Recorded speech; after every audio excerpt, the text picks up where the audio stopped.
நம் வீட்டில் அழகுக்காக மரம், செடி, கொடிகள் வளர்ப்பது என்பது சாகஜமான விஷயமேயாகும். இருப்பினும் சில மரங்கள் எதிர்மறை ஆற்றலை உருவாக்குவதால் அவற்றை வீட்டில் வைக்கக்கூடாது என்று சொல்வார்கள். அப்படிப்பட்ட சில மரங்களை பற்றித்தான் இந்த பதிவில் காண உள்ளோம். வாஸ்து சாஸ்திரப்படி வீட்டில் அரச மரம் வைப்பது தீங்கு விளைவிக்கும். இதனால் பணப்பிரச்சனை மற்றும் பண விரயம் ஏற்படலாம். வீட்டின் அருகிலே புளிய மரம் இருக்கக்கூடாது. அப்படி இருக்கும் இடத்தில் வீடு கட்டுவதை தவிர்த்து விடுவது நல்லது. தென்னை மரத்தை வீட்டில் ஒற்றைப்படையில் வைக்கக்கூடாது. தென்னை மரத்தை ஜோடியாகத்தான் வளர்க்க வேண்டும். பனை மரம் இருக்கும் வீட்டில் பணப்பற்றாக்குறை ஏற்படுவது மட்டுமில்லாமல் தலைக்கு மேல் கடனும் ஏறிக்கொண்டே போகும். இலந்தை மரத்தை ஒருபோதும் வீட்டில் வைக்கக்கூடாது. இது வீட்டின் அமைதியை சீர்குலைக்கும். நாவல் மரத்தை வீட்டில் வளர்க்கக்கூடாது என்று சொல்வதற்கு காரணம், அது மிகவும் குளிர்ச்சியான தன்மை வாய்ந்த மரம் என்பதால் நச்சு பூச்சிகளை கவர்ந்திழுக்கக்கூடிய தன்மையை உடையது. அதனால் அந்த பூச்சிகள் வீட்டிற்குள்ளும் வரும் என்பதால் இவ்வாறு சொல்லப்பட்டது. அத்தி மரத்தையும் வீட்டில் வளர்க்கக்கூடாது என்று சொல்வதற்கு காரணம், இது வௌவால்களுக்கு மிகவும் பிடித்த பழம் என்பதால் நிறைய வௌவால்கள் வரும். அதனால் நோய்கள் ஏற்படும் என்பதால் சொல்லப்பட்டது. முற்கள் இருக்கும் செடிகளை வீட்டில் வளர்க்கக்கூடாது.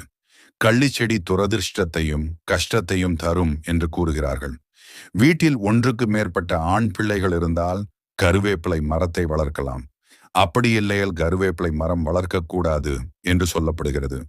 அப்படி மீறி வளர்த்தால் அந்த பிள்ளை நோய்வாய்ப்படும், வாழ்க்கையில் கஷ்டம் ஏற்படும், இல்லற வாழ்க்கையில் சந்தோஷம் ஏற்படாது என்று கூறுகிறார்கள். உடனே காய்ந்து விடக்கூடிய தாவரங்களையோ செடிகளையோ வீட்டில் வளர்க்கக்கூடாது.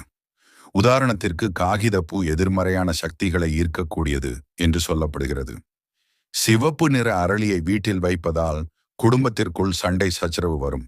அதனால் அதை வீட்டில் வைப்பதை தவிர்க்கவும். தாழம்பூ செடி, செண்பக மரம் ஆகியவற்றிலிருந்து வரும் அதிக மனம் நாகங்களை கவரக்கூடியது என்பதால் அதை வீட்டில் வைக்கக்கூடாது என்று கூறுவார்கள். முருங்கை மரத்தை வீட்டின் வாசல் அருகில் வைக்கக்கூடாது. வீட்டின் பின்புறத்தில் வைப்பதே சிறந்ததாகும். அகத்தியர் புனைச்சுருட்டு என்னும் நூலில் எந்தெந்த செடிகளை வீட்டில் வைக்கக்கூடாது என்று கூறுகிறார் என்பதை பார்க்கலாம்.